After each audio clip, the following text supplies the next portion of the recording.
श्री सिद्धांत सरस्वती विजयते गौरीय गोष्ठीपति वंदे गुरुपदद्वन्द्वं भक्तबिंदसमन्वितं श्रीचैतन्य प्रभुं वन्दे नित्यानन्दसहोदितं श्रीनन्दनन्दनं वन्दे राधिका चरणोदयं गोपीजनसमायुक्तं बिन्दावनं मनोहरं वाञ्छाकल्पतरुभ्यश्च कृपासिन्धुभ्यश्च पतितानं पावनेभ्यो वैष्णवेभ्यो नमो नमः। मूकं करोति वाचालं पङ्गुं लङ्घयति गिरिं यत्कृपातमहं वन्दे परमानन्दमाधवं। वृन्दावै तुलसीदेव वै पिया वै केशवस्य च कृष्णभक्तिपदे देवी सत्त्ववत्त्वयि नमो नमः। नारायण नमस्कृत्य नरं चैव नरोत्तमं देवीं सरस्वतीं व्यासं ततो जयो मुदीरये। संकीर्तने कृष्ण कथोपदेशे गौरीयपत्रस्य प्रकाशने च सदानुरक्तो गुरुभक्तियुक्तो भक्तिप्रमदाक्ष जगोद्वरुन् ध्येयं सदा परिभवग्नमभिष्टदोहं तीर्थास्पदं शिवविरिञ्चनुतं शरण्यं वित्ततिहं पुनदपालभवद्दिपूतं वन्दे महापुरुषते चरणारविन्दं यत्पादपल्लवनखचन्दमणिच्छटाय विस्फुरिजित किमपि गौवधू स्वदर्शि पूर्णानुरागर ससागर सारमूर्ति साराधिकामयि कदा कृपां करोसि। श्रीकृष्ण चैतन्य प्रभु नित्यानंद श्री अद्वैत गदाधर शिवसदि गौरभक्तबिंद। श्रीकृष्ण चैतन्य प्रभु नित्यानंद श्री अद्वैत गदाधर शिवसदि गौरभक्तबिंद। हरे कृष्ण कृष्ण कृष्ण हरे हरे हरे राम राम राम हरे। आजानुलंबित भुजौ कनकाबदातु संकीर्तनैकपितरौ कमलायताक्षौ विश्वाम्बरौ द्विजवरौ जुगधर्मपालौ वन्दे जगत्प्रियकरौ करुणावतारौ। हरे कृष्ण कृष्ण कृष्ण हरे हरे हरे राम राम राम हरे हरे। नमामि गंगे तव पादपङ्कजं सुरासुरैर्वन्दितो दिव्यरूपं भुक्तिं च मुक्तिं च ददासि नित्यं भावानुरूपेण सदा नराणां। गङ्गातरङ्गरमणीयजटाकलापं गौरी निरन्तरविभूषि त्ववामभागं नारायणो प्रियमनङ्गमदापहारं वाराणसीपुरपति भजवीशनाथं। वागीशजुष्वदने लक्ष्मीर्यस्य च वक्षसि यस्यास्ति हृदय संवित् त्वं नृसिंहमहं भजे। हरे कृष्ण कृष्ण कृष्ण हरे हरे हरे राम राम राम हरे। नाते विदुस्वार्थ गतिं हि विष्णु दूरासयाजे बहिरार्थमानिम् अंधा यथान्धैरुपनीयमानं तेयोऽपि सिचतान्तमुरुदां निबध्य न ते विदुस्वार्थगतिं हि विष्णुं दूरासयाजे बहिरार्थमानिम् अंधा यथान्धैरुपनीयमानं तेयोऽपि सिचतान्तमुरुदां निबध्य। गौड़ीय गोष्ठीपति श्री शिल भक्ति सिद्धांत सरस्वती गोस्वामी प्रभुपाद परमहंस जगतगुरु জানিয়েছেন ভগবান কৃপা করুন যারা আমাকে অকারণে শত্রু হিসেবে গ্রহণ করলেন তাদেরও কেন অমঙ্গল কামনা যেন আমার হৃদয়ে না আসে, যেন তাদের সর্বাঙ্গীন মঙ্গলের চিন্তাই যেন আমার হৃদয়ে সর্বদা জাগরুক থাকে। গৌড়ীয় গোষ্ঠীপতি শ্রী শিল ভক্তি সিদ্ধান্ত সরস্বতী গোস্বামী প্রভুপাদ পরমহংস জগৎগুরু জানিয়েছেন ভগবান আমায় করুণা করুন, কৃপা করুন, যেন কোনোভাবেই যারা আমাকে শত্রু জ্ঞান করছেন, আমার ক্ষতি সাধনের চেষ্টা করছেন, তাদেরও অমঙ্গল কামনা যেন আমার হৃদয়ে জাগরুক না হয়, বরং সর্বত্র সর্বদাই আমার যেন তাদের সর্বাঙ্গীন মঙ্গল কামনা হৃদয়তে জাগরুক থাকে। এই আমার প্রার্থনা রইল আপনার চরণে। প্রভুপাদ জানাচ্ছেন কেউ যেন মনে না করে আমার ক্ষতি এ করে দিল, আমার ক্ষতি ও করে দিল। প্রভুপাদ বলছেন বাস্তবিক পক্ষে কেউই কারোর ক্ষতি করতে পারে না, বাস্তবিক পক্ষে কেউ কারোর ক্ষতি করতে পারে না। আমরা মনে করি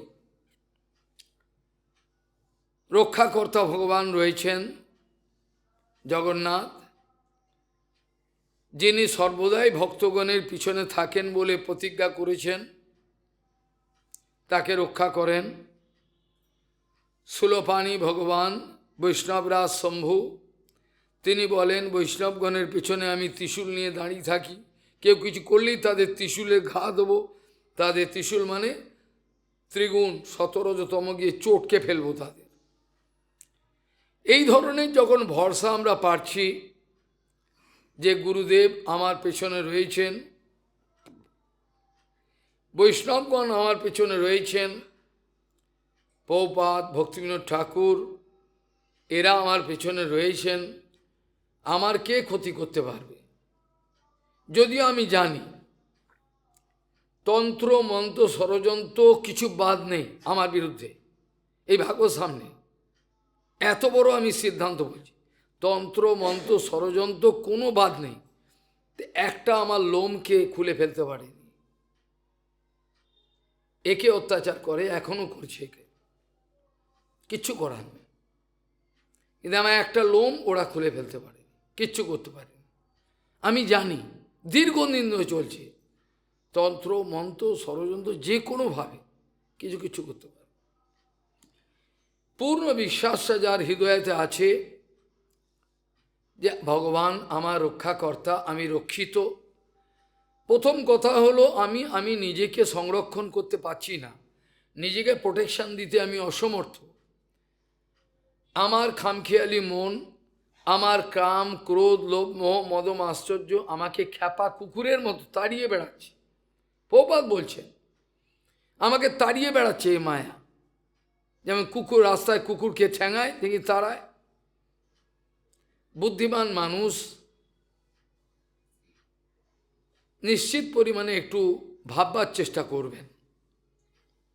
কেউ কাউকে ক্ষতি করতে পারে না, বরঞ্চ যারা পরমহংস দশায় উন্নীত হয়েছেন তারা সর্বদাই চিন্তা করেন যারা আমাকে শত্রু ভাবল, আমার ক্ষতি করার চেষ্টা করল, তারা সবাই আমার অন্যায় ব্যতিরেকভাবে আমার গুরু।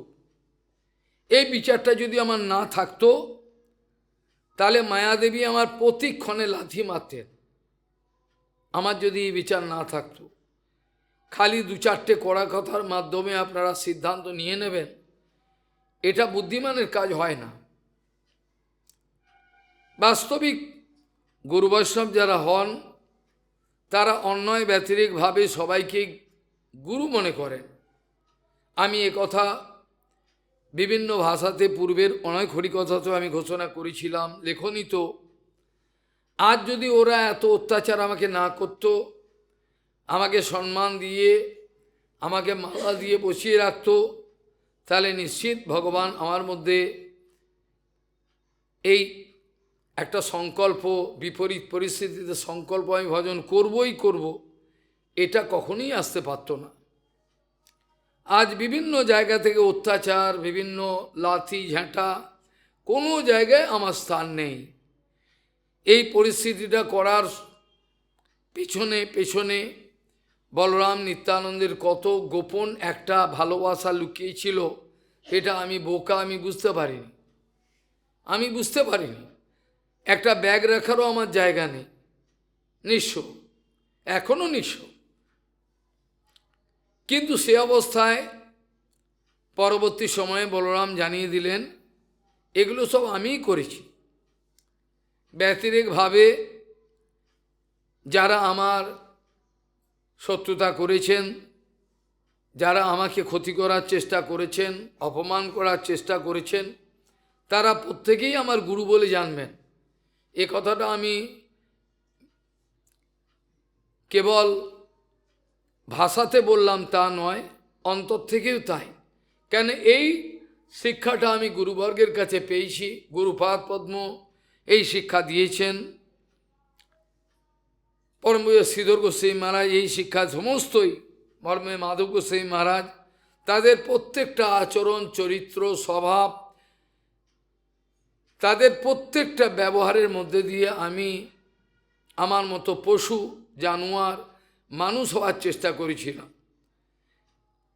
তাদের প্রত্যক্ষ জীবনের প্রত্যেকটা ঘটনা যদি একটা একটা করে বলতে আরম্ভ করি, আপনারা বিশ্বাস করতে পারবেন না এটা হতে পারে, আপনারা মানবেনই না, এটা হতেই পারে না, এটা বলবেন আপনারা।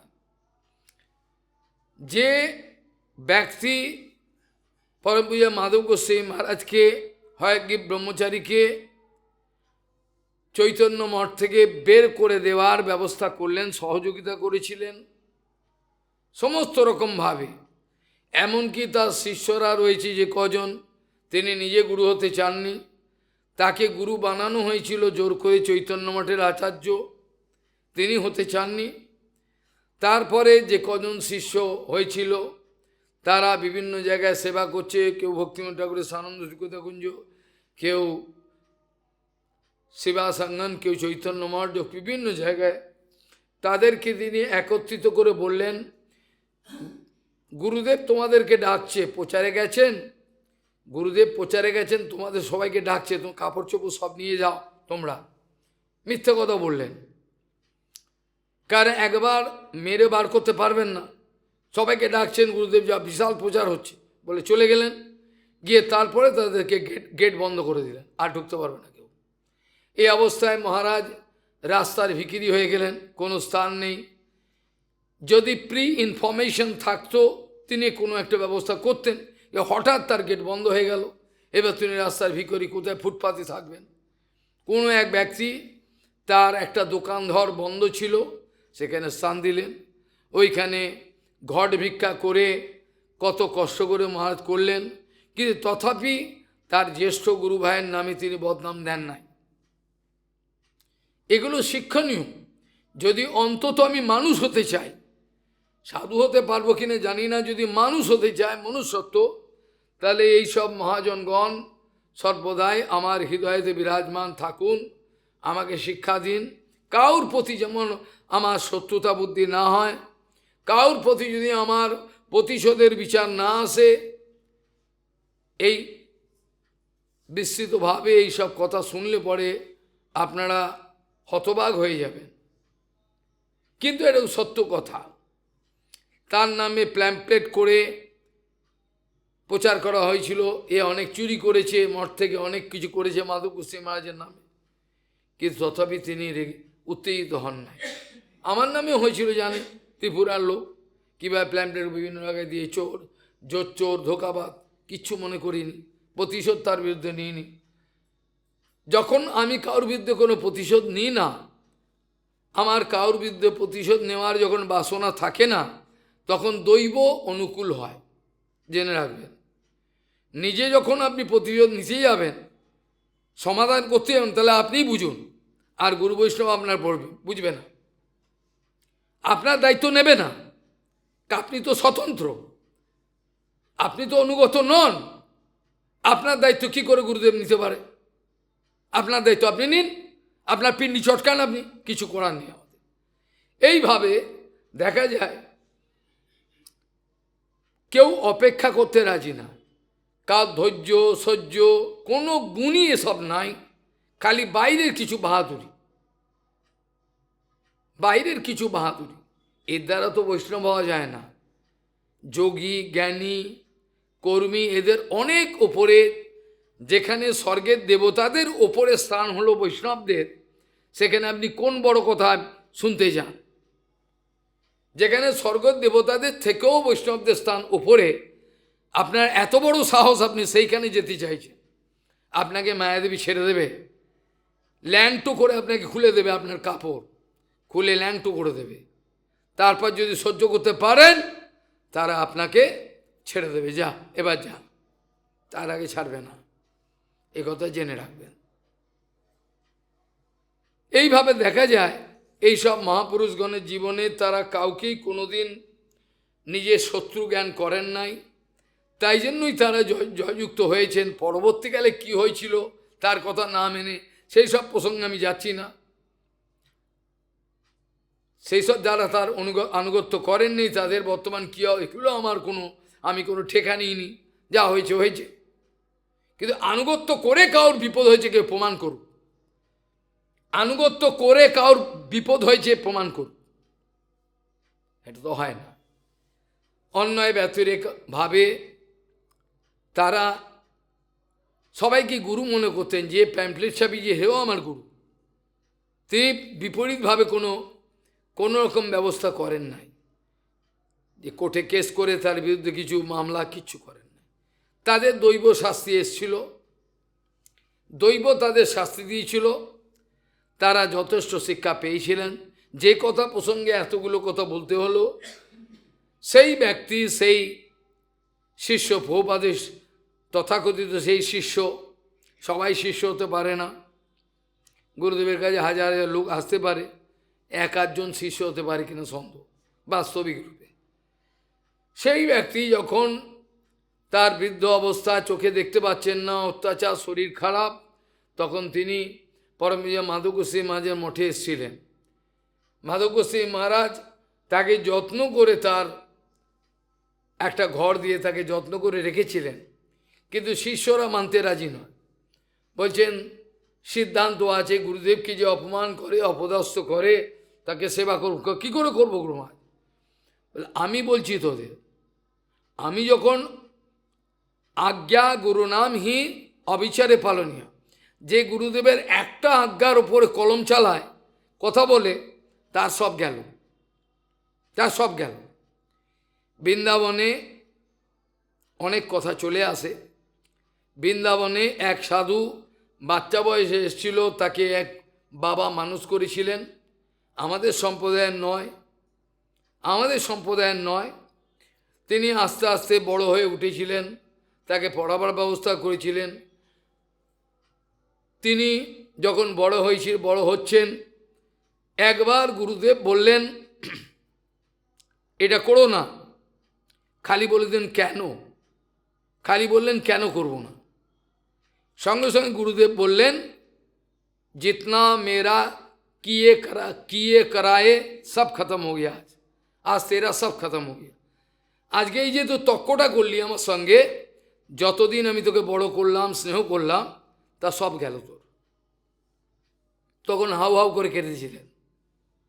পরবর্তীকালে আবার কৃপা করেছিলেন। আমরা বুঝি না, আমরা গুরু বৈষ্ণবকে পুতুল মনে করি, আমরা ইচ্ছা মতো চালাবো। গুরুপাদ পদ্ম পরমে মাধব গোস্বামী বললেন, উনি করেছেন আমার বিরুদ্ধে, যেখানে আমি আজ্ঞা করছি সেখানে তো যত্ন নিতে হবে, যত্ন করতে হবে। ভালো করে দেখবি, উনি আমার গুরু ভাই বললেন, বহুপাদের সেবা করেছে। কিন্তু তথাপি শিষ্যদের হৃদয়তে অত আসছে না কিছুতেই। প্রত্যক্ষ দেখলাম এই অপমান এইসব করেছে, কি করে মানব।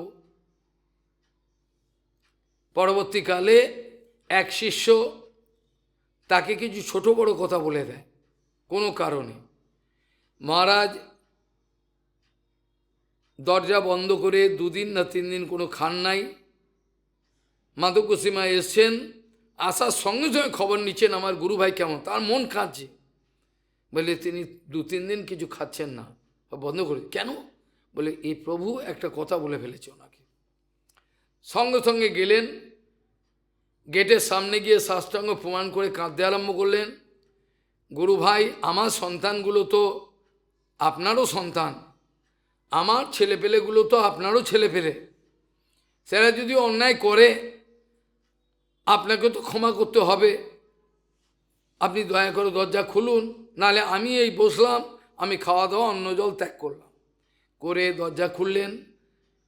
তার সে ভাব দেখলে আপনারা, যদি আমরা মানুষ হই আমাদের বক্ষ বিদীর্ণ হবে।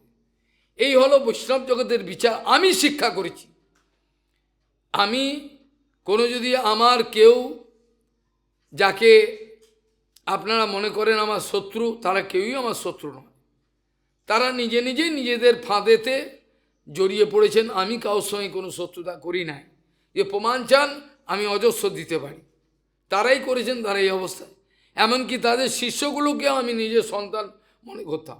এখনও পর্যন্ত আপনারা গোশালায় গিয়ে দেখবেন, যে কোনো মঠ থেকে যে কোনো বালক এসেছিল সেবা করতে, কোনো ব্যক্তি, তাদের গুরুদেবের ফটো বসিয়েছে, একটা ফটোকে আমি ফেলে দিইনি, ওরা চলে গেছে। আমার নিয়ম এরকম নয়, তাদের প্রত্যেকের ভত রয়েছে, সব পুজো করতে হবে। ওরা দিয়ে গেছে, আমাদের ভাগ্য। ওরা চলে গেছে, ফেলে দাও ওই ফটো, এই কথা আমি বলি না। কাজেই অন্তত মানুষ হওয়ার চেষ্টা করতে হয়।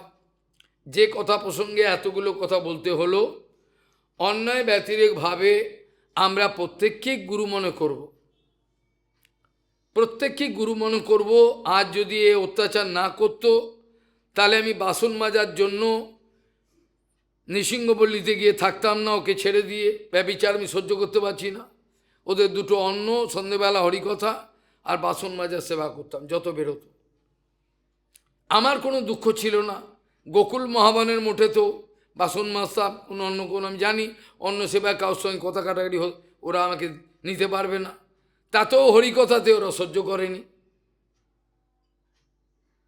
হরিকথাতেও সহ্য করতে পারলো না। এইভাবে আমি দেখি এরা সবাই আমার গুরু। আপনারা খেয়াল করবেন, বিল্বমঙ্গল ঠাকুরের কথা বলতে গিয়ে শিলা প্রভুপাদ বলছেন যে বিল্বমঙ্গল ঠাকুর সিলহন মিশ্র, তিনি পবিত্র ব্রাহ্মণকুলে আবির্ভাব হয়েছিলেন।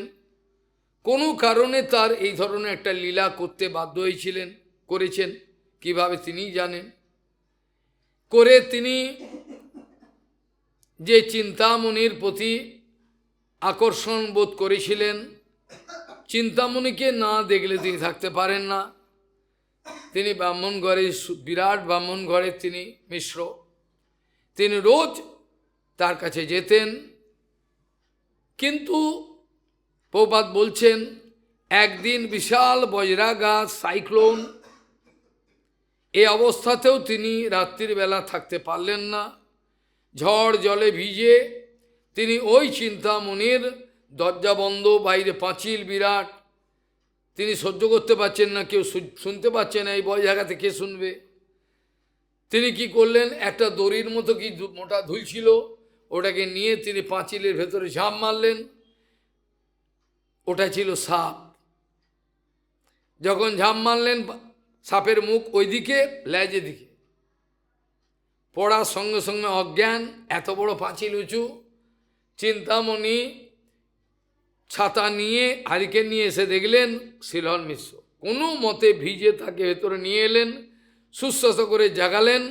জাগিয়ে যখন বসলেন, তাকে ধিক্কার দিলেন তিনি, তোমার জীবনে ধিক্কার, তুমি এই রক্ত মাংসের দুর্গন্ধ শরীরের জন্য তুচ্ছ আকর্ষণে তুমি তোমার জীবনকে বরবাদ করছো। এই আকর্ষণ যদি সামান্য মাত্র তোমার ভগবানের প্রতি তোমার হতো, আজকে তুমি ভগবান পেয়ে যেতে। প্রভুপাদ বলছেন যে এই চিন্তামণি বেশ্যা তার চোখ খুলে দিলেন, তাকে ধিক্কার করলেন, থুক্কার দিলেন। আজ এই আকর্ষণ যদি তোমার সামান্য মাত্র ভগবানের প্রতি হতো, তোমার দরজা খুলে যেত চিরকালের মতো। হাহাকার করে উঠলেন। আর এই চিন্তামণিকে তিনি মনে করেছিলেন আমার গুরু। চিন্তামণির গুরুর মে সৌম্যগুরি গুরুর মে শিক্ষা গুরু শিখিপিচ্ছ মৌলি ইত্যাদি বলেছিলেন। আমার বিচারের বৈশিষ্ট্যটা প্রভুপাদের থেকে আলাদা নয়, ঠিক প্রভুপাদ যা বলেছেন সেইটি আমি আপনাদের বলছি। তাহলে চিন্তামণিকে তিনি গুরু হিসেবে গ্রহণ করলেন।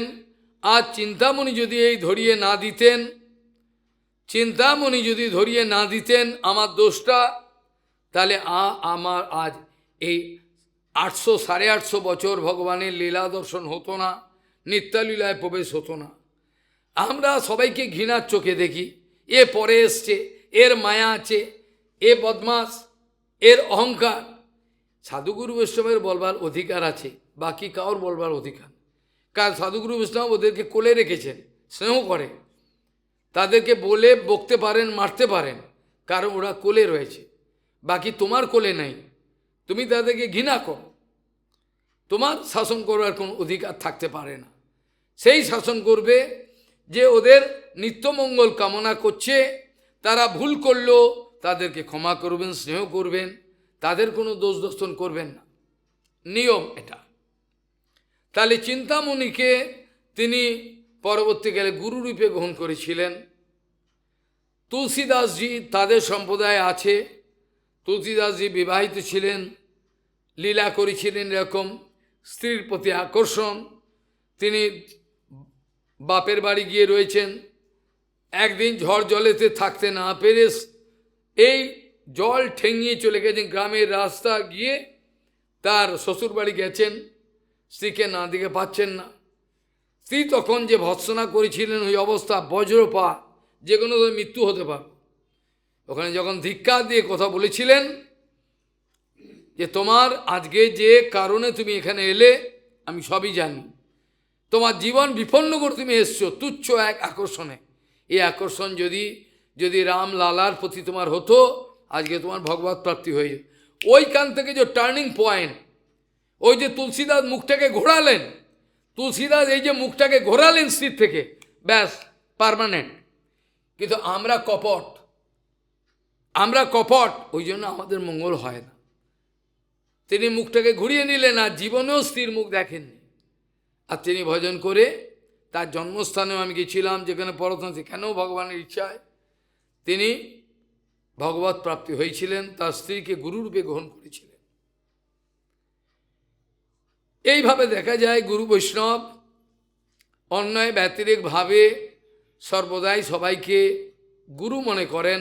তাই জন্যই তারা জগৎগুরু, তাই জন্যই তারা পরমহংস, তাদের বৈকুণ্ঠ দর্শন আছে। আজ যদি কেউ আমার জীবনের যে সর্বনাশ হতে যাচ্ছিল, আমার জীবনের যে সর্বনাশ হতে যাচ্ছিল, যদি কেউ আমায় যে কোনোভাবে আমায় বাঁচিয়ে থাকে, তাকে আমি অন্তত মনে করি গুরু। আমি মনে করি গুরু যে কোনোভাবে। সে যদি না থাকতো তাহলে আজ আমার এই বাঁচা সম্ভব হতো না। কাজেই তাদেরকে গুরুরূপে চিন্তা করে তাদের চরণ বন্দনা করা উচিত, যদি আমি সত্যি মানুষ হই। অন্তত বৈষ্ণব তো কথাই নেই, প্রত্যেককে গুরু দর্শন। এগুলো না হওয়া পর্যন্ত কোনোদিন আমরা ভগবত প্রাপ্তি আসা দূর। সবাই যে যার বাড়ি চলে যেতে পারেন, কোনো লাভ হবে না। আমি গ্যারেন্টি দিতে পারবো না, ভগবত প্রাপ্তির কোনো গ্যারেন্টি দিতে পারবো না। ঠিক প্রহ্লাদ মহারাজ যে কারণে তার অসুর অসুরবর্জ্য তার যে অত্যাচারগুলো সেগুলো তিনি অনুকূলভাবে গ্রহণ করেছিলেন। আজকে ওই অত্যাচার করেছিলেন বলেই যদি পিতা আজকে মালা দিতেন, চুমু খেতেন বেশি করে, তাকে রাজকুমার বলে অনেক সুবিধে দিতেন, তাহলে তার আর সাধন সিদ্ধ প্রহ্লাদের কথা বলছি তা হতো না। আজ এত অত্যাচার করেছেন বলেই যত পারিপার্শ্বিক পরিবেশ আমার বিপরীত হবে, ততই প্রভুপাদ বলছেন ততই আমার গুরু বৈষ্ণবের চরণে আকর্ষণ বেশি হবে। এই কথাটা আমরা ভুলে যাই, এই কথাটা আমরা ভুলে যাই। প্রভুপাদ বলছেন যতই আমার বিপরীত পরিস্থিতি হবে, শরীর প্রতিকূল বিপরীত পরিস্থিতি, ততই মনে করতে হবে এটা ভগবানের করুণা। শরীর খারাপটাও করুণা। আর যদি স্বাস্থ্য ভালো দিতেন, হয়তো আমি ব্যভিচার করবার জন্য ছুটতাম। শরীর অসুস্থ দিয়ে এটাও কৃপা, বামন মহারাজ বলছেন এটাও ভগবানের করুণা। এটাতে আমার লজ্জা বোধ হবে, যে কারণে আমি নিজের শরীরকে 100 বার দিনে গালাগাল দিই। আপনারা শোনেন না, আমি নিজের শরীরকে গালাগাল দিই। আমাকে টাইম বার করতে হয় কিছু মুখে দেওয়ার জন্য, কিছু বিশ্রাম নেওয়ার জন্য। আমি নিরন্তর সেবা করতে পারছি না, এর জন্য আমি নিজের শরীরকে সবচেয়ে বেশি ঘৃণা করি। আমি নিজের শরীরকে, এই শরীর আমার ভজন করতে দিচ্ছে না। এই জন্য প্রভুপাদ বলছেন পারিপার্শ্বিক পরিস্থিতি যত আপনার প্রতিকূল হবে, যত আপনার উপরে আকাশ ভেঙে পড়বে, ততই আপনার অন্তঃকরণে গুরু বৈষ্ণবের চরণের সাহারা, তাদের আশ্রয় নেওয়ার জন্য আপনার ব্যাকুল হয়ে পড়বে মন। এটাকে কখনোই আপনারা বিপরীতভাবে নেবেন না। মনে করবেন আপনাদের পিতাশ্রী, আপনাদের স্বামী, আপনাদের ভাই, যারাই আপনার প্রতিপালন করছে, ওরা আপনার উপকার করছে, ওদেরকে শত্রুজ্ঞান করবেন না। আমি তাদের চিত্তবৃত্তিকে পরিবর্তন করার চেষ্টা করতে পারি যদি তাদের ফটো পাঠান, কিন্তু তারা যদি বৈষ্ণব অপরাধ করে থাকে, তাহলে আমার কথা ভগবান শুনবে না। যদি ওই অত্যাচার তারা করছে, তাদের কাউর ফটো আমাকে পাঠিয়ে দিন, আমি প্রার্থনা করব ভগবানের কাছে। আমি জানি না আমার প্রার্থনা ভগবানের কাছে যাবে কি না,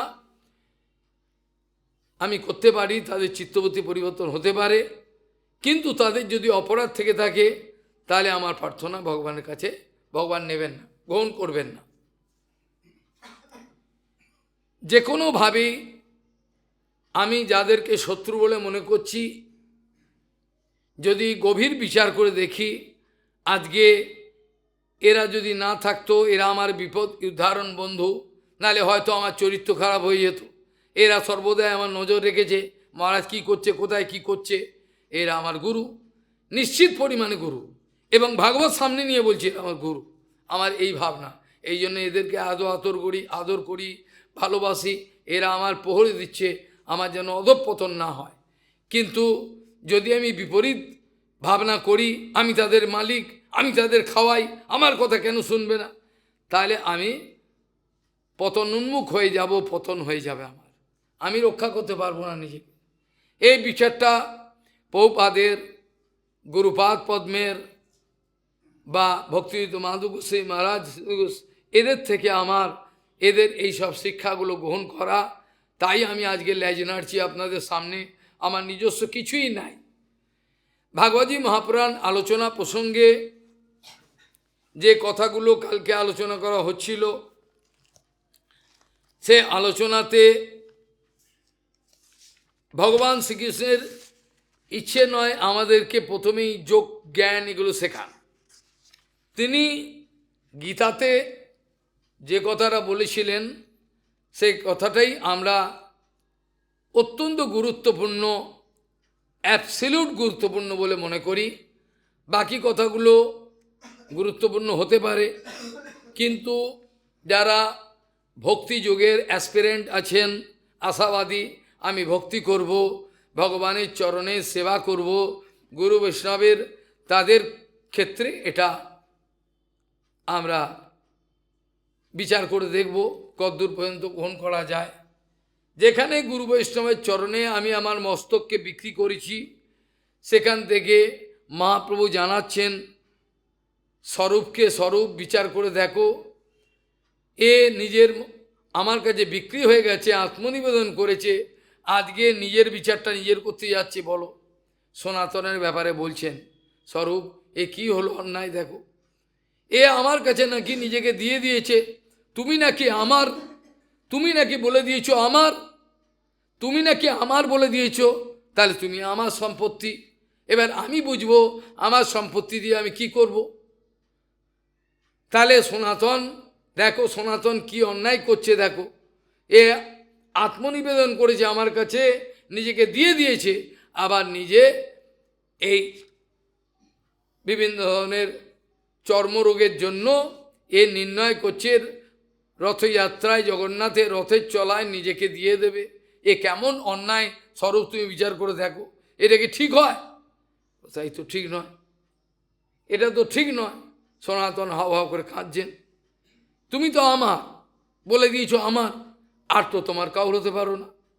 আমি এবার বুঝবো কি করে তোমাকে কি করব, তুমি নিজে কি করে সিদ্ধান্ত নিচ্ছ, এটা তো হতে পারে না।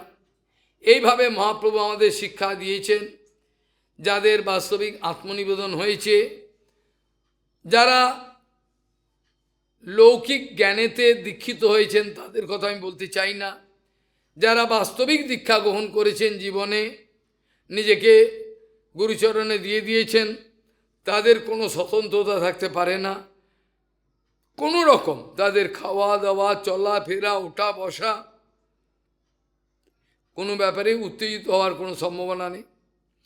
গুরুপাদ পদ্ম নৃসিংহবল্লী পাঠিয়েছেন, একবার নয়, এরকম অনেকবার ঘটেছে। নৃসিংহবল্লী থেকে পরমান্ন আদি নিয়ে ভক্তরা বলছে আপনি পেয়ে নিন, সকাল থেকে পাননি না, আগে গুরু মায়ের কাছে যাব, গুরুপাদ পদ্মকে দেবো, তারপর ওখানে ভোগ নিয়ে সোজা এসে গুরুপাদ পদ্মকে দিলাম। এবার এর মধ্যে প্রসাদ আর কিছু অবশেষ নাই, কিছু সাদা অন্ন আর নুন আছে নুনের বাটিতে, এটা নিয়ে খাও। তথাপি আমরা উত্তেজিত হয়ে চিৎকার করিনি, আমি উত্তেজিত হয়ে চিৎকার করিনি যে কেন। এরকম অনেকবার হয়েছে, একবার নয়। বৃন্দাবন থেকে এসছি, টিকিট ছাড়া লড়াই করতে করতে, যে তারপরে এসেও কোনো আহার নেই, সেবা সাদা কিছু অন্ন, বৃন্দাবনেও হয়েছে। এই সনাতন গোস্বামী পাদের আবির্ভাব মুড়ি পূর্ণিমা, সেখানে গিয়ে পৌঁছেছি, জিজ্ঞাসা করলাম কিছু আছে তোমাদের প্রসাদ? কিছু নেই, তো যা আছে তাই দাও, নুন খেয়ে পরিক্রমা চলে গেলাম।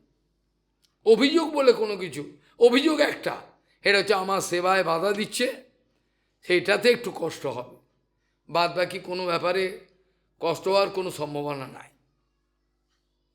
এইভাবে যিনি গুরু সেবা করবেন, কান খুলে শুনে রাখুন।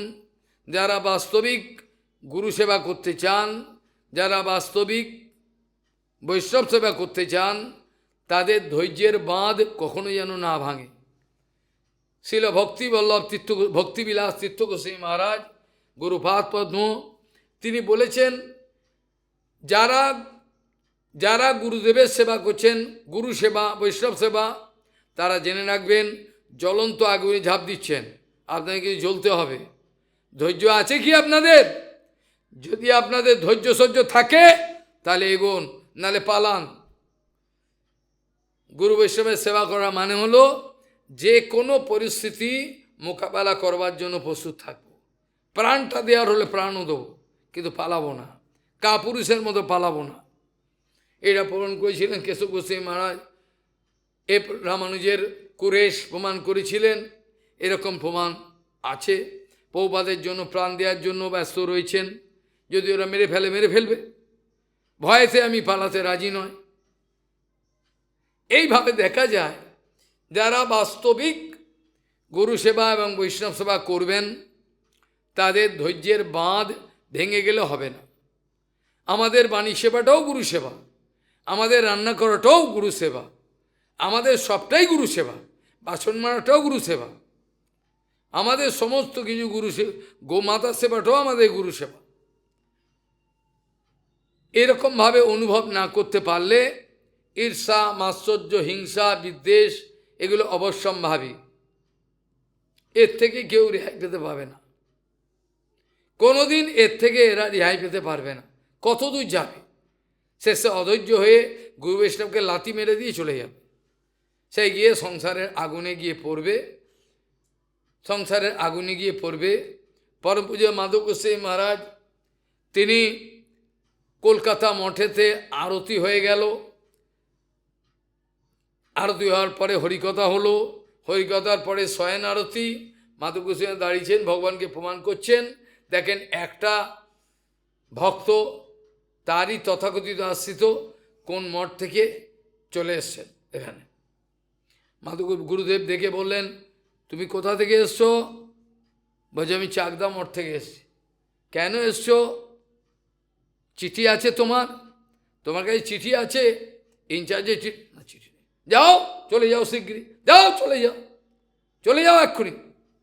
তাড়িয়ে দিলেন। সেই ছেলেটা যখন কিছু দূর গেল, মাধব গোস্বামী হাওয়া করে কাঁদতে আরম্ভ করলেন। আমি কতটা নিষ্ঠুর, এই বাচ্চা ছেলে, তাকে আমি এইখানে পাঠিয়ে দিলাম, তে কি খাবে, কোথায় থাকবে ঠান্ডায়, কাঁদতে আরম্ভ করলেন। এই হলো বৈষ্ণব। বাইরে ভীষণ বলবেন, ভেতরে একা তারা চোখের জল ফেলেন। বৈষ্ণব চরিত্র সদাই পবিত্র। যে নিন্দে হিংসা করি ভকতি বিনোদ, না সম্বাসে তারে সদা থাকে মৌন ধরি। এই হচ্ছে গুরু বৈষ্ণব। আপনারা তাদের চেনেন না, আপনারা তাদের দেখেননি, আপনারা তাদের দেখেননি, কোনোদিন কথাও বলেননি, পরিচয় হয়নি আপনাদের সঙ্গে। কালকে আমরা আলোচনা প্রসঙ্গে বলছিলাম অনেক কথা, তাতে যেটুকু ব্যাখ্যা হতে পেরেছিল, স্ত্রীনাম শ্রীসঙ্গীনাম সংযম ত্যক্তা দূরত আত্মবানু ক্ষেমে বিবিক্ত আসীন চিন্তয়েদ মাম অতেন্দ্রিত। তারপর ন তথা স্বভাবেদ বন্ধ বন্ধশ্চ অন্য প্রসঙ্গত যশিত সংজ্ঞাদ যথা পুংস তথা তৎসঙ্গী সঙ্গত। শ্রী উদ্ধবজি মহারাজ এবার ভগবানের কাছে প্রশ্ন করেছিলেন, সেটা আমি বলেছিলাম যে হে কমললোচন, যে এই মায়ার চক্কর থেকে যে বেরিয়ে আসতে চায়, সে আপনাকে যৎ স্বরূপে, যে স্বরূপে, যে প্রকারে ধ্যান করেন, এবং আমি বা আপনার কীরূপে ধ্যান করব, তা কি ধ্যান মানে, ধ্যান কথাটা মানে যেন কেউ না বোঝে ওই ধ্যান, হাত বুঝে ধ্যান মানে, ধ্যান মানে হলো ধ্যেয় বস্তুর সঙ্গে নিরন্তর যোগযুক্ত থাকা। তা যদি আমার জীবনে সত্য হয়, প্রভুপাদের সঙ্গে সর্বদাই যোগযুক্ত, তার আমি ধ্যান করছি। যদি আমি গুরুপাদ পদ্ম চলে গেছেন আজ কত বছর হলো, যদি আমি চোখের সামনে সবসময় দেখতে পাই গুরুপাদ পদে চলা ফেরা ওঠা, তার আদর আমার, তাহলে আমি কৃতকৃতার্থ। প্রভুপাদ এক জায়গায় বলছেন, যদি কোনো শিষ্য নামধারী ব্যক্তি বা বাস্তবিক শিষ্যই হলো, যার জীবনে গুরুদেবের চলা ফেরা ওঠা কথা বলা সব কিছু দেখতে পাচ্ছেন, তার আর কোনো অমঙ্গলের কোনো সম্ভাবনাই নেই। যিনি গুরুদেব চলে যাওয়ার পরেও গুরুদেবের ওঠা বসা, কিভাবে কথা বলতেন, কিভাবে প্রসাদ পেতে আমাকে আদর করতেন, সমস্ত কিছু স্বপ্নের মতো যখন চোখের সামনে ভাসে, তখন নিশ্চিত জেনে রাখবেন সেই শিষ্য সিদ্ধি লাভ করবেই করবে। যার জীবনে অন্য সব মায়া জগতের চলচ্চিত্র হৃদয়ের মধ্যে রয়েছে, গুরুপাদ পদের নামগন্ধ নেই, দেখা হলো হলো, out of sight out of mind, তাদের সিদ্ধি লাভের কোনো সম্ভাবনা নাই। তারা রোগড়ে যাবেন চিরকাল, তারা চিরকাল রোগড়ে যাবেন, কিছু লাভ হবে না। আমি আপনাদের মন ভেঙে দেওয়ার চিন্তা করছি না, বা সব সত্য কথাটা বলবারই চেষ্টা করছি। উদ্ধবজি মহারাজ বলেছিলেন, যথা তম অরবিন্দ অক্ষৌ যাদৃশম বা যদাত্মকম ধায়েত মুমুক্ষুরে তৎ মে ধ্যানম মে বক্তুম অর্হসি। আমাকে এই কথাগুলো যদি আপনি দয়া করে বলেন, তাহলে আমার সুবিধা হয়, আমি বুঝতে পারি অনেক কিছু আমি বোঝবার চেষ্টা করছি, পারছি না। এইভাবে তিনি বোঝাবার ভগবানের থেকে উত্তর। এটা বাস্তবিক পক্ষে ভগবত প্রেরণায় উদ্ধব এ ধরনের প্রশ্ন করতে বাধ্য হচ্ছে। যেমন ভগবান শ্রীকৃষ্ণের প্রেরণায় অর্জুনের মধ্যে এ ধরনের অবস্থাটা হয়েছিল, ঠিক যেমনভাবে রায় মহাশয়ের সামনে বসে থাকা সেই সর্বাঙ্গ সুন্দর গৌরাঙ্গ সুন্দর আমাদের, তিনি পরাৎপর অখিলেশ্বর, তিনি সামনে বসে রয়েছেন শ্রোতা হিসাবে, রায় মহাশয় বক্তা হিসেবে রয়েছেন। রায় মহাশয়কে তিনি প্রশংসা করছেন, আজ আমাকে যে কারণে সার্বভৌম আমাকে তোমার সঙ্গে দেখা করার যে প্রেরণা দিয়েছিল, আজ আমি বুঝতে পারছি রায় মহাশয় আমাকে সার্বভৌম কত বড় উপকার করেছে। এগুলো দেখো, মহাপ্রভু ভগবান হয়ে বলছেন ও আমার কত বড় উপকার করেছে, কিন্তু অন্য লোক হলো আরে মশাই কী করেছে। মহাপ্রভু শেখাচ্ছেন, কেবল সার্বভৌম ভট্টাচার্য বলেছেন প্রভু এখন তোমার কৃপায় আমি বুঝতে পারি রায় মহাশয় কি কত বড় রত্ন। আগে আমি ঠাট্টা করেছি, আগে আমি তার সঙ্গে চ্যাংড়ামো করেছি, ঠাট্টা করেছি তার সঙ্গে। সার্বভৌম বলছে, মহাপ্রভু যখন দক্ষিণে যাবেন তখন সার্বভৌম হাত জোর করে বলছেন প্রভু একটা কথা আমার যদি আপনি রক্ষা করেন। কি কথা? আপনি দক্ষিণে যাচ্ছেন, যাওয়ার পথেই আপনার পড়বেন বিদ্যানগর, সেখানে যে অধিকারী আছেন বিদ্যানগরের রায় রামানন্দ, বাইরে দেখবেন রাজার মতো তার পালকি দিয়ে চলছে, কিন্তু জেনে রাখবেন প্রভু এর সঙ্গে যদি দেখা করেন আপনি, আপনার মতো আপনি বুঝতে পারবেন কত রসিক সে, কত ভালো। কে বলছেন? সার্বভৌম যে আগে ছিল মায়াবাদী। মহাপ্রভু সার্বভৌম ভট্টাচার্যকে গুরু মনে করছেন। আজকে ওর কথাতে আমি এসে এর দর্শন পেলাম, এর সঙ্গে এত কথা আমি জানতে পারলাম। ভগবান স্বয়ং, আমরা কি করি? লাথি ঝেঁটা মারি, আমার দোষ দেখছি। আরে দোষ দেখে তো ভালো, আমি তো ওপেনলি ডিক্লেয়ার করছি আপনাদের কাছে আমার কি কি দোষ থাকবেন, আমি দোষে পূর্ণ। আপনার লিখে লিখে পাঠান, আমি নিজেকে সংশোধন করবার চেষ্টা করব, কথা দিলাম। যে যা দোষ দেখেছেন আমাকে পাঠান, পাঠিয়ে দিন, আমি নিজেকে সংশোধন করব। আমি নিজেকে সংশোধন করে আমি আর কত কষ্ট সহ্য করব জন্ম জন্ম, এক জন্মই একটু ভগবান আমাকে নিয়ে যান, এই আমার প্রার্থনা। কালি যেখানে ভগবান স্বয়ং যাকে রক্ষা করলেন, যে সর্বভট্টাচার্য মায়াবাদী নাম্বার 1 তাকে উদ্ধার করলেন, সেসবের কৃতিত্ব মহাপ্রভু নিতে চান না, খালি বলছেন আজ সার্বভৌম ভট্টাচার্য আমার গুরুর কাজ করলো। সেই যদি না বলতো আমি হয়তো হরে কৃষ্ণ করতে করতে চলেই যেতাম। আজকে বিদ্যানগরে তার সঙ্গে দেখা হলো, তার সর্বভৌম ভট্টাচার্যের কথা প্রসঙ্গক্রমে উল্লেখ করে রায় মহাশয়কে বলছেন মহাপ্রভু আজ আমি সার্বভৌমের কাছে কৃতজ্ঞ, আজ সার্বভৌম আমাকে বলেছিলেন, তাই তোমার মতো রত্নের সঙ্গে দেখা, যে সমস্ত আমার সংশয় সন্দেহ ছিল, যে সব তত্ত্ব সব তোমার কাছে এসে পেলাম, আজ আমি কোথায় পেতাম? তখন রায় মহাশয় হাসছেন, বলছেন প্রভু আর বেশি এইসব করবার দরকার নেই, কত আপনি আপনাকে নিজেকে লোকাবেন। আমি তো আপনি চোরকে বামাল গ্রেপ্তার, আমি তো ধরে ফেলেছি আপনি কে, বা কে আবার আমি জানি আপনি কে, বলুন, লোকাবেন না। বলে ধরে ফেলেছে প্রভু, তখন আর কি করেন? যখন একবার গ্রেপ্তার করে ফেলেছে আর কিছু করার নেই। তখন লাস্টে বলল তুমিও বাতুল আমিও বাতুল, এইসব কথা আর কাউকে বলো না। সেই রসরাজ মহাভাব সেই রূপ দেখালেন তিনি, আমি সেই কৃষ্ণ, আমি সেই রাধা লিঙ্গিত বিগ্রহ। রাধা কোনো মেয়ে ছেলে নয়, তিনি তাহারই অন্তরঙ্গা শক্তি। যদি আমাদের প্রত্যেক জায়গায় রাধা দর্শন না হয় তাহলে আমরা অধঃপতিত হব, আমরা অধঃপতিত হয়ে যাব। যতক্ষণ পর্যন্ত আমাদের এই বুদ্ধি না আসবে সমস্ত জায়গায় রাধারানী দর্শন তারা কৃপা করতে এসছেন, এই বিচার যদি না হয় তাহলে আমাদের উন্নতির সম্ভাবনা নাই, আমাদের উন্নতির সম্ভাবনা নাই। এইভাবে আগে রাধারানীর কাছে যাওয়ার আগে জগতের যে কর্ত্রী রয়েছেন মহামায়া, তার চরণকে ধরে প্রার্থনা করতে হবে, এটা কেউ করে না, ওই জন্য তারা পারে না। তার কাছে পায়ে ধরতে হবে, মা তুই আমাকে বাঁচা, কোলে করে পার করে দে। আনানোর জন্য এইসব মায়া যেন আমায় না ধরে, সর্বদাই মায়ের কাছে প্রার্থনা করতে। মাকে লাথি মেরে ফেলে দিয়ে এরা যাবে রাধারানীর কাছে গোপী হবে, হতে পারে না, কোনোদিনই হয় না। এই জন্য ভক্তিবিনোদ ঠাকুর প্রার্থনা করেছেন নিজে, কুলদেবী যোগমায়া মোরে কৃপা করি, আবরং সংবিরূপী আবরণ সংবরিবে তুমি বিশ্বধরী। শুনেছি আগম বেদে মহিমা তোমার, শ্রীকৃষ্ণ বিমুখে ধরি করও সংসার। শ্রীকৃষ্ণ সান্মুখ্য যার ভাগ্যক্রমে হয়, তারে মুক্তি দিয়া করো অশোক ভয়। নিষ্কপটে হয়ে মাতা আমা পানে চাও।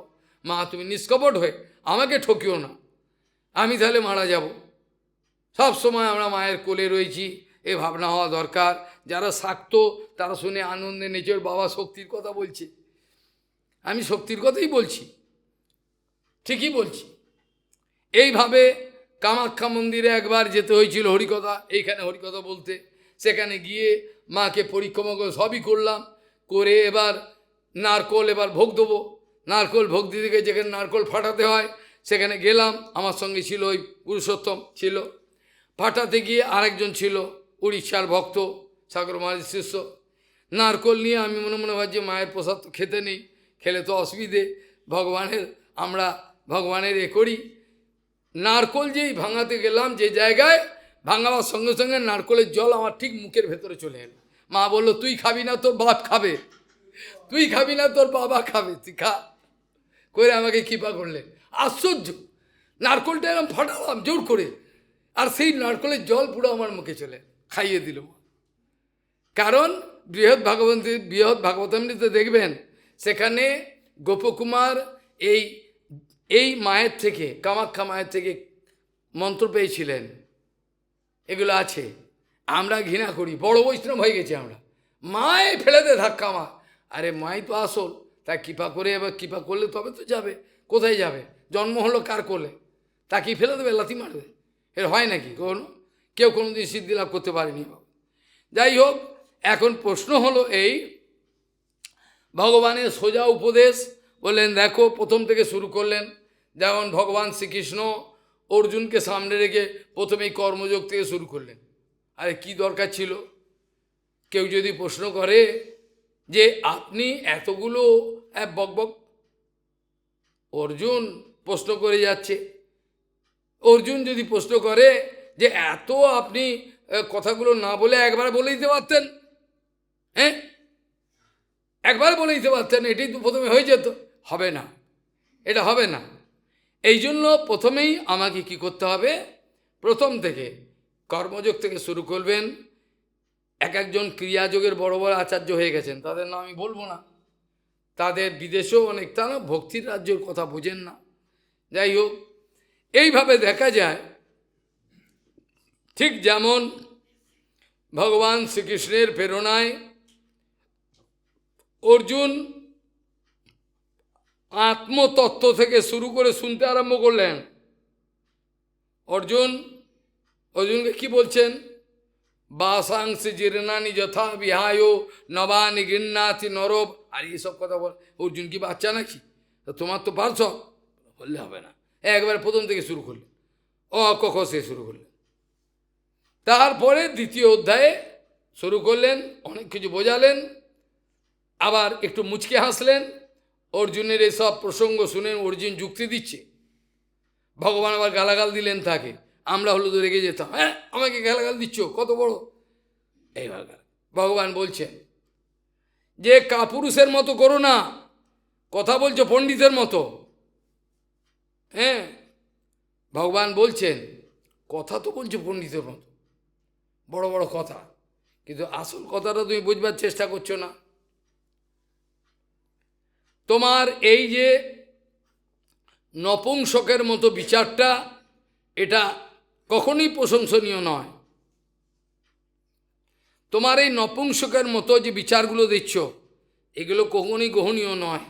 এগুলো ক্লৈব্যম মাস্মাগমাপার্থ ন এতত্ত্বই উপবদ্ধতে। তোমার মতো একটা বীরের পক্ষে, তোমার মতো একটা বীরের পক্ষে এটা শোভা পায় না। তোমার মতো একটা বীরের পক্ষে এটা শোভা পায় না, তুমি এটা করো না। ক্লৈব্যম মাস্মাগমাপার্থ ন এতত্ত্বই উপবদ্ধতে। ক্লৈব্যম এত বড় গালাগাল দিলেন, অন্তত মেয়ে ছেলে বলতে পারতেন না, মেয়ে ছেলে বললাম, সবচেয়ে ঘৃণ্য গালাগাল দিলেন। ক্লৈব্যম, ক্লিপ, তুমি হিজড়া। কেন এই কথা কেন বললেন? এর কারণ আছে। টিকাকাররা বলছেন যে যদি তুমি পুরুষ হতে তাহলে তোমার মতো বীর দু চারটে জন্ম দিতে পারতে। আর যদি তুমি কোনো নারী হতে, বীরঙ্গনা নারী, মাতঙ্গিনী হাজরা, আমরা প্রশংসা করি। ছেলেকে বলছে ভালো হয়েছে, আমি কুত্তা বেড়ালের জন্ম দিইনি মিদনাপুরে। ওকে বলছে আপনার ছেলেকে নিয়ে দেবো, নিয়ে ভালো হয়েছে, ভালো হয়েছে, আমার ছেলে তো কুত্তা বিল্লি নয়, দেশের জন্য ভালো হয়েছে। চিন্তা করো, তা কজন এরকম মা আছে জগতে দিতে পারবে? পারবে? কে পারবে? আমার ছানাটা আমার কোলে থাকুক, মরুক আমার কোলে দিয়ে মরুক ছানা। কতদিন ছানাটাকে সামলাবি বুঝতে পারছিস না। তারপর কি হলো, ভগবান গালাগাল দিয়ে বললেন তুমি যদি ক্লৈব্যম বললেন এই কারণে, তুমি যদি পুরুষ হতে 2-10টা বীরের জন্ম দিতে, তাও হলো না। আর তুমি যদি নারী হতে, বীরাঙ্গনা নারী 2-10 জন বীর পুত্রের জন্ম দিতে, যাদের ছেলে পেলে হরিভজন করেছেন, জগৎকে হরিভজনের আদর্শ দেখিয়েছেন, সেই সব মাতা আমাদের প্রণামের যোগ্য। যারা নিজের কোল থেকে বাচ্চাকে দিয়ে দিচ্ছেন যা হরিভজন কর, তারা আমাদের প্রণামের যোগ্য, তাদের চরণ জল আমাদের মাথায় নেওয়া উচিত। কত কষ্ট হয় একটা ছেলেকে দিতে মায়ের, সে আমি জানি। এইভাবে ভগবান বোঝাবার চেষ্টা করলেন। ক্লৈব্যম মাসমাকে এই জন্য বললেন, কারণ হলো তুমি যদি পুরুষ হতে 2-4টে জন্ম দিতে, আর যদি স্ত্রী হতে বীরঙ্গনা নারী তাহলে পুত্রকে দিতে। তাও দুটোর একটাও নয়। তুমি কথাগুলো বলছো ক্লিপের মতো। এখন এই যুদ্ধ এখন শুরু হতে যাচ্ছে, এখন তুমি ঘন্টা বেজে গেছে, শঙ্খ বাজানো হয়ে গেছে, এখন বলছি এইটা করবো না, কি ব্যাপারটা কি তোমার? ভালো করে বললেন। এইগুলো হিন্দি গীতা প্রবচনের প্রথম থেকে বললে 2-4 দিন খালি ইন্ট্রোডাকশন চলেছে। সে নয়োর উভয়োর মধ্যে রতন স্থাপয় মেয়ে উচ্চত। হ্যাঁ, এইভাবে দুটো পার্টির যে যোদ্ধা, তাদের মাঝখানে আমার রথটাকে নিয়েছো, আদেশ করছেন, আদেশ নিয়ে যাও। ভগবানকে আদেশ করা যায়, ভগবানকে মারা যায়, ভগবানকে কোলে টিপে আদর করা যায়, সব করা যায়, কিন্তু সেই যোগ্যতা চাই। আপনারা গল্প মনে করবেন না, আপনারা মনে করছেন গল্প কথা, এসব শুনছি গল্প, ঠাকুরমার ঝুলির গল্প, তা নয়। বাস্তব আমাদের গুরুবর্গ, প্রভুপাদ, সিদ্ধমা এগুলো করে দেখিয়েছেন, তাই আমরা আশাবাদী, আমরা নিরাশায় ডুবে যাব না। যত অত্যাচার করুন আমরা নিরাশায় ডুবে যাব না, আমাদের ভরসা আছে, আমাদের গুরুবর্গ আছে। আমরা সেই জায়গায় যাব যেখানে প্রভুপাদ আছে, গুরুবর্গকে সবাইকে পাবো, আবার ভগবানকে সেবা করতে পারবো। আমরা কোনো নিরাশা নিয়ে ঘর থেকে ছেড়ে আসিনি, জেনে রাখবেন। কাজেই এখানে ভগবানের বক্তব্য এই প্রথম থেকেই শুরু করলেন, যেহেতু প্রশ্নটা এরকম ধরনের, পূর্বের প্রশ্নের উত্তর দেওয়া হয়েছে আগের অধ্যায়ে। আবার পরবর্তী আলোচনা আরও হয়তো বিস্তৃতভাবে আমি এগুলোকে আলোচনা করার চেষ্টা করতে পারি আপনাদের কৃপা হলে। তাই ভগবান উবাচ বলছেন, সম আসন আসীনঃ সমকায়ো যথা সুখম হস্তৌ উৎসঙ্গ আধায় স নাসাগ্র কৃতেক্ষণম না, সরি। কাজেই সমানভাবে নিজের শরীরটাকে রাখো, মেরুদণ্ড। আমি বলি, এরা মানবে না। আমি এগুলো যদি কেউ বিশ্বাস না করে, আমি আপনাদের নিয়ে গিয়ে দেখিয়ে দেবো নিজের শরীরকে নিজে ভালো করা যায়। নিজের শরীরকে অ্যাবসেন্ট হিলিং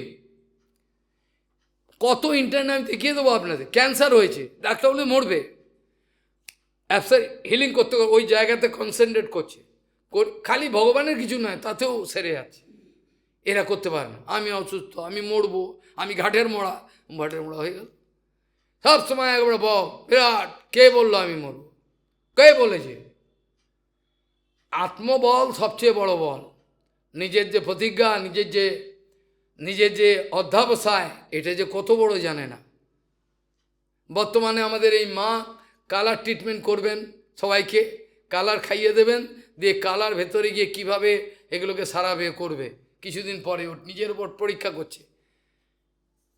আমি এগুলো দেখিয়ে দেবো, অ্যাবসেন্ট হিলিং। লোকটা মরবে একেবারে, কিন্তু ওইগুলো করে করে লোকটা ঠিক হয়ে গেল, পুরো ঠিক, একেবারে সুস্থ। প্রমাণ দেখতে চান? আমি ইন্টারনেটে পাঠাবো, ওই রয়েছে পেছনে, পাঠিয়ে দেবো, দেখবেন এটা হয়। এটা হয়। কিভাবে হয়, কেমনভাবে ওর পদ্ধতি আছে, করা যায়। কিন্তু এরা প্রথম থেকেই দুর্বল। দুর্বল ব্যক্তি মুশকিল হয়। দুর্বল ব্যক্তি যে গুরুকে পায়নি, নিতে পারছে না, দুর্বল হয়। যে গুরুকৃপা নেবে তার বিরাট বল, সে যেখানেই থাকুক পৃথিবীর যে প্রান্তে, যে গুরুবল পেয়েছে বিরাট তার শক্তি। গুরু কি পাহি কেবলম, অন্য কিছু নয়। কাজেই এখানে ভগবান বলছেন এই নাকের ডগাটাকে, নাকের অগ্রভাগকে দেখবে, আর হস্ত নিয়ে চোখ অর্ধনিমিত লাগবে, শঙ্কর ভগবান যেমন করেন, কিছুই দেখেন না। আর তারপরে বলছেন এটা ভাগবতে পর্যন্ত করেছেন। এটা আমাদের অনেক গুরুবর্গ শরীরকে সুস্থ রাখে সেবা করার জন্য করতেন, অনেকে, তাদের সবার নাম বলার দরকার, অনেকে করতেন। এটা করা যায়, কেন অন্তত ঘাটের মোড়া হওয়ার থেকে কিছু সময় দেবো। আমার অসুস্থ হলে তো সব সময় চলে যাবে, আমি যদি অসুস্থ হয়ে যাই সবসময় চলে যাবে, কিছু ভালো হোক, ওই জন্য তারা করতেন। প্রাণস্য শোধেত মার্গম পুরো কুম্ভক রেচকই, পুরো কুম্ভক আবার রেচক, তিনের মাধ্যমে যে কোনোভাবে নারীকে শুদ্ধ করতেন। নারী শুদ্ধ হলে সব শুদ্ধ হয়। এমনও অত্যাচারী ব্যক্তি দেখা যায় যে তাদের সন্তানদের বা কাউকে জোর জবরদস্তি করছেন, তোকে এগুলো খেতেই হবে, তো ও জানতে পারছে না এই যে জোর জবরদস্তি করছে, এই রিয়াকশান তার কিছু যাবে, তাকে ভুগতে হবে। কারণ যেখানে পরিষ্কার বলা রয়েছে তুই বাড়িতে থাকো, তোমার মা বাবা কখনো তোমাকে অত্যাচার করতে পারে না, এই খেতে হবে, আমরা যা খাচ্ছি এটা হতে পারে না, এটা কখনো হয় না। কেন? আমার একটা মৌলিক অধিকার আছে।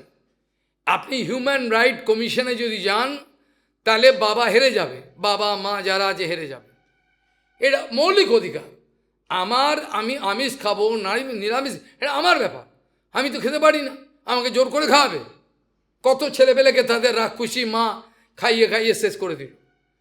ছেলে খাবে না, তাকে জোর করে খা, এগুলো নষ্ট করে দিল, ছেলে সব শেষ। কত ভালো ছেলে আমার কাছে আসতো, ছেলে মেয়ে ভালো ভালো, নষ্ট হয়ে গেল। কি অপূর্ব ভাবনা, কোষালায় আসতো, খেত, আদর খেত আমার কাছে, কত কিছু, স্পর্শ করতাম না, আমার নিয়ম নয়, কিন্তু সব ছেলেপেলেকে নষ্ট করে, রাক্ষসী মা বাবা, রাক্ষসী মা বাবা সব শেষ করে দিল, টিকতে দিচ্ছে না। আরে খেতে হবে, আমি খাবো কেন? আরে কোটি কোটি জন্মে লোকে চিন্তা করে আমার সন্তান শুদ্ধ হবে, কোটি কোটি জন্মে এর মাকে বললাম ছেলেকে নিয়ে যান বাড়িতে, বিয়ে থাক, মা কাঁদছে বলে আপনার কাছে আপনার চরণে ভালো থাকবে, তাহলে কতটা সৌভাগ্য। পরীক্ষা করার জন্য বললাম।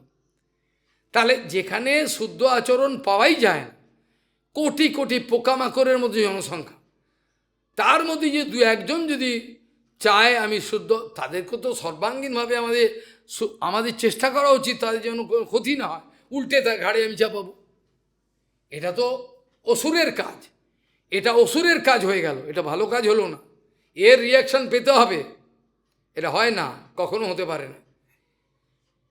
যেখানে পরিষ্কার বলা রয়েছে, আমরা বেসিক্যালি ছোটবেলা থেকে শিখে আসছি, ছোটবেলা থেকে আমরা শুনে আসছি, আহার শুদ্ধ্যাৎ মনোশুদ্ধি, মনোশুদ্ধ্যাৎ সত্যশুদ্ধি।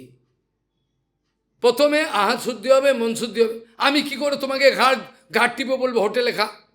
আমি বলতে পারি? আমি কখনো বলতে পারি ঘাট টিপে বলবো ওইখানে খেতে হবে? তো কি করে বলবো? যে কোটি কোটি জন্মের ভাগ্য ভালো ওর মা বাবার, যে এ ভগবত ভজন করার জন্য আসছে, কত সৌভাগ্য, পুরো বংশ উদ্ধার হয়ে যাবে, তাকে আমি অত্যাচার খেতে হবে এগুলো কেন? এ তো অসুরের কাজ, এটা ভালো নয়। কি চায় তারা? কি চায়? কি চায় তারা? বলুক কি চায় তারা, তাদের উদ্দেশ্য কি? তাদের মঙ্গল হবে না, মঙ্গল হওয়া মুশকিল। কাউকে আমরা হরিভজনে লাগাতে পারি না। কেউ নিজে থেকে যদি বলে হরিভজন করব, তা কত সৌভাগ্য, তার কত সৌভাগ্যের বিষয়, তা হরিভজন করতে চাইছে, তাকে অত্যাচার করা হবে? এ কখনো মানুষের কাজ হলো? ছি ছি ছি ছি। যেখানে পরিষ্কার বলা রয়েছে যে যাদের গুরু বৈষ্ণবের চরণে প্রীতি উৎপাদন হচ্ছে, তাদের তো হয়েই গেল, তাদের মঙ্গলের আর বাকি কী রইল। আর আহার শুদ্ধিতে মনশুদ্ধি, আর মনশুদ্ধি হলো সত্যশুদ্ধি হবে, সত্যশুদ্ধি হলো আমি হরিভজনে। আর মানুষের জীবনের যখন কোনো স্থায়িত্বতা, কোনো গ্যারেন্টি নাই। লেকে পরে লোকে কৃষ্ণ ভক্তি লভিবারে, তা যদি নাই হইল বিদ্যায় কি করে। গুরুপাদ প্রায় বলতেন, লেকে পড়ে লোকে কৃষ্ণ ভক্তি লভিবারে, তা যদি না হইল বিদ্যায় কি করে। আবার ভক্তিবিনোদ ঠাকুর কীর্তনে বলছেন, জড়বিদ্যায় যত মায়ার বৈভব, তোমার ভজনে বাধা, অনিত্য সংসারে মোহ জন্মিয়া জীবকে করায় গাধা। আমি চিন্তা করি না কালকের কথা, আমার কালকে কি অবস্থা হতো, কি অবস্থা হতো, হতো না, সেগুলো আমি চিন্তা করি না। আমি তো বানের জলে ভেসে দিতাম, আমার সমস্ত কিছু রোজগারপত্র বন্ধ হয়ে যেত। ভগবান দয়া করে এগুলোকে, এগুলো আমি কৃতজ্ঞতা স্বীকার করি না। আমি কৃতজ্ঞতা, আমার তো চলে যেত সব কিছু, সেগুলো ভগবান যে রক্ষা করলো, আমাকে বাঁচালো, তার আমি কৃতজ্ঞতা স্বীকার করতে রাজি নয়। বরং আমি হিংসা করব, বিদ্বেষ করব, প্রতিযোগিতা করব, চালাকি করব। তাদের মঙ্গলের আশা আর কোথায় থাকবে? যারা গুরু বৈষ্ণবের চালাকি করে, মিথ্যে কথা বলবে, হিংসা করবে, বিদ্বেষ করবে, তাদের আর কি মঙ্গল আমি করব? আমার বাবারও ক্ষমতা, প্রপাতও করতে পারেনি। যারা তার বিরুদ্ধে হিংসা করতে আরম্ভ করে, ঠিক আছে, কত দুঃখ করে বলেছিলেন যে কত কল্যাণ কল্পতরু, কত শরণাগতির কীর্তন করেছিলেন, আজ তিনি অনায়াসে ত্যাগ করে দিয়ে চলে গেলেন। কত কীর্তন করলেন, কত আনন্দে শুনেছিলাম সেই সব কীর্তন, ছেড়ে দিয়ে আজ চলে গেলেন। নিয়তির পরিহাস। একটা কথা বলতে পারি, যারা হরিভজন করতে চাইছেন আর যারা গুরুর দৃষ্টিতে পড়ে গেছেন, তাদের কোনো বাবা শনি দেবতা কিছু করতে পারবে না, কিচ্ছু করতে পারবে না, এ কথা বলে দিলাম। যারা গুরুর দৃষ্টিতে পড়ে গেছেন একবার, তাদের আর কেউ কিছু করতে পারবে না। ও বাবা হোক আর যে হোক, কিচ্ছু করতে পারবে না। কাজে এখানে ভগবান বলছেন, প্রাণস্য শোধয়েত মার্গম পুর কুম্ভকরেচুকই, আর বিপর্যয়েন অপি শনের অভ্যাসেত নির্যেতেন্দ্রিয়। এটা ভগবান ইন্দ্রিয় জয়ের একটা প্রিলিমিনারি কথা বলছেন। ইন্দ্রিয় জয় হয়, কথাটা ঠিক, কিন্তু আমরা এ ধরনের ইন্দ্রিয় জয়ের ভগবান বলছেন সবার জন্য, এটাতে ইন্দ্রিয় জয় হয়। যদি কেউ পরীক্ষা করতে চায়, আমার কাছে আসবেন, আমি বলে দেবো, এইভাবে বসবেন, দিনে অন্তত দুবার, দুপুরবেলা যদি না পায়, শয়নের আগে এবং ভোজন থাকলে হবে না, পেট যেন খালি থাকে। ভরপেট করে নিয়ে করলে সে আরও এমন রোগে পড়বে, মরবে। ভোজনের পরে করা যাবে না, ভোজনের আগে খালি পেট থাকবে, করে দেখবে কিভাবে তার যে চঞ্চল মন পাগলের মতো এদিক ওদিক দৌড়াচ্ছে, একেবারে বশীভূত আস্তে আস্তে হয়। কিন্তু এটা পার্মানেন্ট নয়, এই ওষুধটা কিন্তু পার্মানেন্ট নয়। পার্মানেন্ট হলো গুরু বৈষ্ণবের সেবা করতে করতে তার কৃপা লাভ করে একেবারে ভগবত সেবায় নিরন্তর নিয়োজিত হওয়া, এতে মন জয় হয়। যেটা ভগবান 11 স্কন্ধে উদ্ধবকে বললেন যে দেখো, বহবো মে পদম প্রাপ্তা ত্রষ্টা ত্রাষ্ট কয়া ধবাদয় বিশ্বপর্বা বলির্বাণ ময়শ্চত বিভীষণ সুগ্রীব হনুমান নিক্ষো গজ গিদ্ধ বণিক পথা ইত্যাদি বলছে। এরা সব আমাকে পেয়েছিল, তাই নাকি? কি করে পেল? অসুরে পেয়ে গেছে। অসুর সকল পাইল চরণ, বিনোদ থাকিল বসি। প্রভু, অসুরগুলো তোমার চরণ পেয়ে গেল, আমি তোমার চরণ পেলাম না। এভাবে ভক্তিবিনোদ ঠাকুর কাঁদছে না, বলছে। আর আমরা সব দূর ছ্যা করে দিয়ে, সব ধাক্কামুক্কি করে নিজের জঞ্জাল নিজের জীবনে ডেকে আনি।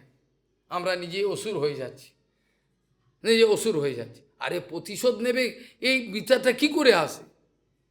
কি করে একটা তো দয়া আসে যে এটা বৈষ্ণব সেবা করছে, কি করে আমাদের হিংসা আছে, বিদ্বেষ আছে?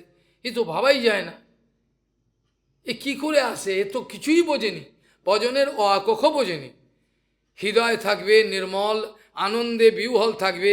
গুরু বৈষ্ণবের দিকে তাকালে বোঝা যায়, তাদের দিকে তাকালে তাদের চোখের দিকে অর্ধলিমিত, তাদের যেন চোখে জল আসছে, সব জীবের জন্য করুণা, বুক ভেসেই যাচ্ছে। তাদের কি করে হিংসা আছে, বিদ্বেষ আছে, কিছুই বুঝতে পারি।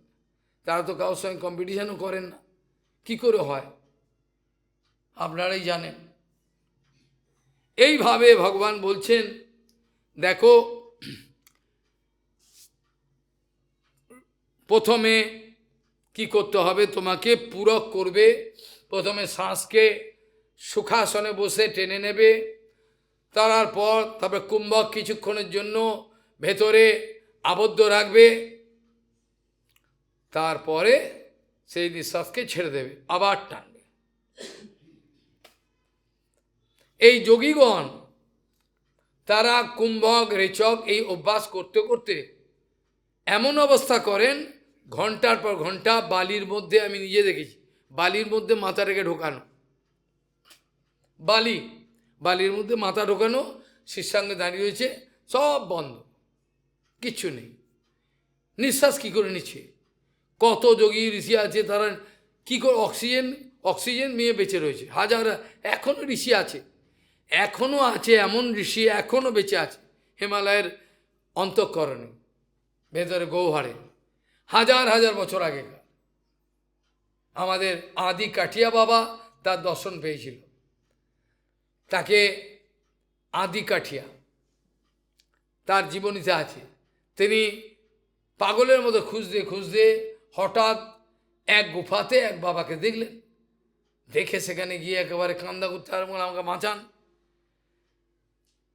তারপরে তিনি তাকে পরীক্ষা করার জন্য বললেন, যখন ও বলছে আপকা চেলা বানেগা, বাবা এটা এই আমাদের মিঠাপুকুরের বর্ধমানের যে মহারাজ, উনি সাক্ষাৎ কোনো জায়গা থেকে, উনি বৃন্দাবনে থাকতেন আগে, হয়েছে আদি কাঠিয়া বাবার। সেখানে বলছেন গুরুদেব যখন তার প্রার্থনাতে ছেড়ে নিয়ে এলেন, ছেড়ে এসে বলছেন এরম ভাই, ওই বড় বড় চোখ, বিরাট, কত বছর ধরে করছেন কে জানে, চেলা বানেগা, চেলা বানেগা, চেলা বানেগা, যা ছালাং লাগা, ছালাং লাগা। হিমালয়ের এই চটি থেকে বলো ঝাঁপ মার, চেলা বানেগা তু, আমার কথা তুই মানবি, ঝাঁপ দে, যা দেখি পরীক্ষা কর। ও বাবা, ও সঙ্গে সঙ্গে ঝাঁপ দিয়ে দিল। ঝাঁপ দেওয়ার সঙ্গে সঙ্গে যোগী তিনি তার চুল ধরে আবার থেকে, হ্যাঁ তুই চেলা বানেগা, জরুর বানেগা, তুই চেলা হবি। কত বড় সাহস, ঝাঁপ দিয়ে দিল, কত বড় সাহস। রামানুজাচার্যকে বাঁচাবে, ও জানে কোলরাজ কি ভয়ঙ্কর, যখন তুমি খুন করবে। চলে গেল কে? কুরেশ, প্রাণ বলিদান দিতে। আর দেশের জন্য প্রাণ বলিদান দেয়, আমরা তো কাপুরুষ, গুরু বৈষ্ণবের জন্য দিতে পারি না, অনায়াস আমরা গুরু বৈষ্ণবকে লাথি মেরে চলে যাই, দেশের জন্য প্রাণ দিচ্ছি, কি লজ্জার বিষয়। কাজেই কালকে আমরা আলোচনা করব, দেখাবো যে এইভাবেতে কিভাবে আত্মসংযম করা সম্ভব। কিন্তু এটাই ফাইনাল সলিউশন নয়, ভক্তি ছাড়া কোনো সলিউশন নাই। কিন্তু এটা হয়, কাম বশীভূত হয়, মন বশীভূত হয়, কিন্তু একবারে যোগী জ্ঞানীরও পতন দেখা গেছে, কিন্তু ভক্তিযোগে তার কোনো নিন্দার কথা শোনা যায়নি। ভক্তিযোগ এত বড়। আমি কাল আপনাদের, কাল নয়, কালকে তো শিবরাত্রি উপলক্ষে আলোচনা হতে পারে বলে বাবার, আর পরের সপ্তাহে এ সম্বন্ধে বিস্তৃত আলোচনা করার ইচ্ছা রেখে এখানে আলোচনা বন্ধ রাখা প্রয়োজন মনে করি, অনেক দূরে যাবে। কি দিয়ে শ্লোক করেছিল? নতে বিদু স্বার্থ গতিম হি বিষ্ণু দূরাসয়াজে বহিরর্থ মানিন অন্ধায়থন্ধৈ রূপমীয়মানম তেয় পিশচতান্ত মুরুদাম নিবাধ্যা বাঞ্ছাকল্পতরুষি কৃপা সিন্ধু পতিতানং পাবন বৈষ্ণব।